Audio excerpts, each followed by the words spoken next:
The sum of the first n terms of an AB is 3n square plus n and its common difference is 6, then its first term is, ठीक है।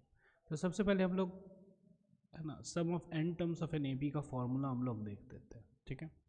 तो पहला term a है, दूसरा a plus D, तीसरा a plus 2d and all, है ना, and the last term is a plus n minus 1 into D.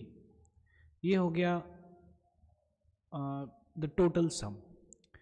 अब जो है हम लोग क्या किए, उल्टा लिख दिए, a प्लस एन माइनस 1 इधर लिखे, है ना, nth टर्म, ठीक है। तो ये है फर्स्ट टर्म, ये है सेकेंड टर्म और ये लास्ट वाला है nth टर्म। अब हम क्या किए, उल्टा कर दिए, nth टर्म को इधर लिख दिए, ये n माइनस 1 है term, this is the second term and this is the first term. अब जोड़ दीजिए, तो जोड़ने से क्या हो गया, 2a plus n minus 1d सारा आ रहा है, ठीक है ना। ये पहला टर्म और ये लास्ट वाला टर्म देखिए, 2a plus n minus 1d हो गया, ये भी हो गया 2a plus n minus 1d and so on.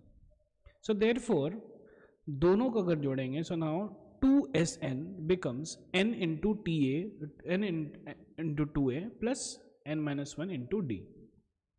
So therefore the formula of AP is the sum of the first n terms of the AP is n by 2 into 2a plus n minus 1 into d, ठीक है।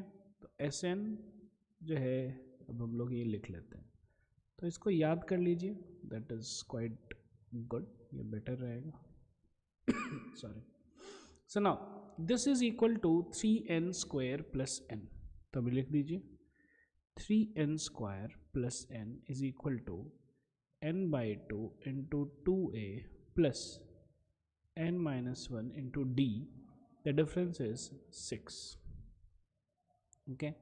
ये 2 जो है cut गया इधर और इधर हो गया 3, so therefore we can write 3n square plus n is equal to n into 3n plus a minus 3, which is equal to 3n square plus n is equal to 3n square plus n into a minus 3।